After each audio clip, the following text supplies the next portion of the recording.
some countries, sport is like the national pastime. That's But in true. the Philippines, some might say that pageantry is the pastime. That's true. You know what? In the Philippines, we have pageants all over the places. Yes, we have pageants in the barangay, in school, national, local. That's why we really love Miss Universe. It's like it's giving pride and putting the Philippines back on the pedestal. That's why there's an added pressure as a candidate coming from a pageant-loving country. But it's a good pressure. I always look up to our former Miss Universe Philippines. They really did well in the competition. And now this is my time to show who I am, to offer what Rabiya can show to the rest of the universe. So I'm very happy, and at the same time, I'm excited to make all my kababayans proud, and hopefully I do. Why do you think it is that the Philippines love pageants? They have appreciation for beauty. We do love pageant because we used to think that we wanted to be included in the world.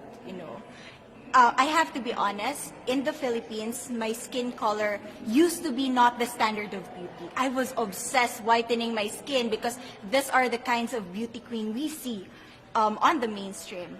But things were different now. That's why I'm very proud to be a morena. In the Philippines, we call it morena. It's brown skin girl. And to be able to represent, my color, my identity as a true Filipina. Tell me about your journey to being crowned Miss Philippines. In a world that, in a country I should say, that loves pageants. That must have been a very intense process. Tell me about, your journey to being Miss Philippines. Well, my journey was crazy. You know what?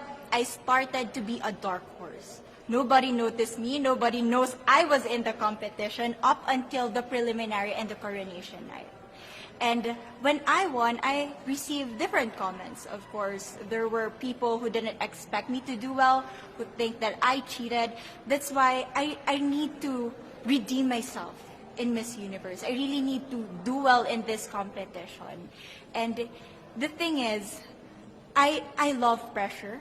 I love criticism. I get better every day with that. You tell me I cannot do that, I turn to you and I'm going to say that, no, I can do it for myself. Good for you. So how does it feel then to be on the global stage? How do you feel to be here in this moment, right now?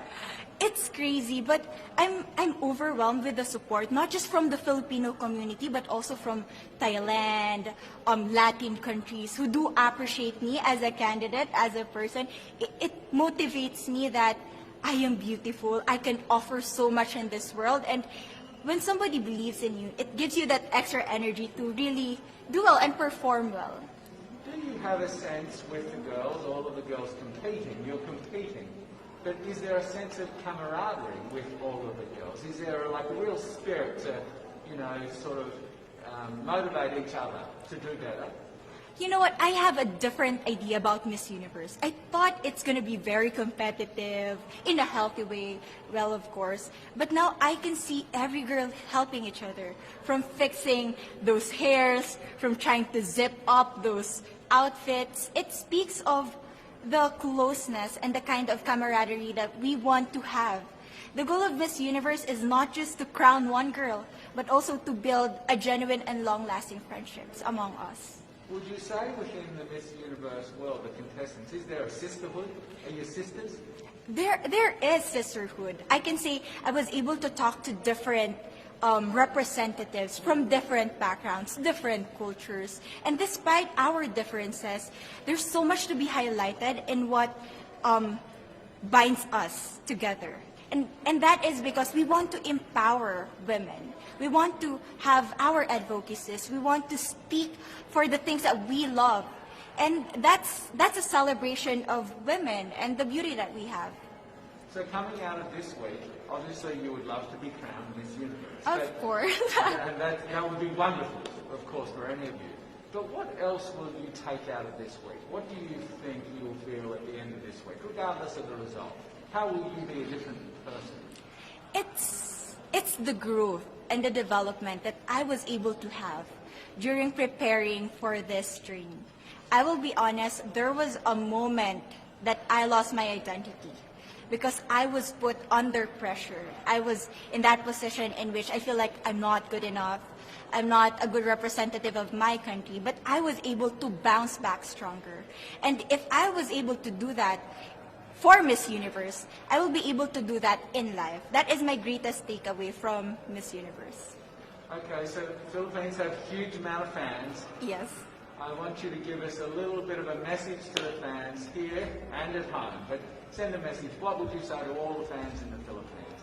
To all my fans from the Philippines and from all over the world, maraming salamat po. Thank you so much for loving me and for believing in me. It means a lot to somebody who is so naive in this industry, who has no idea how to become a beauty queen on the first day of my journey. But because of your love and support, I was able to be the woman that I am today.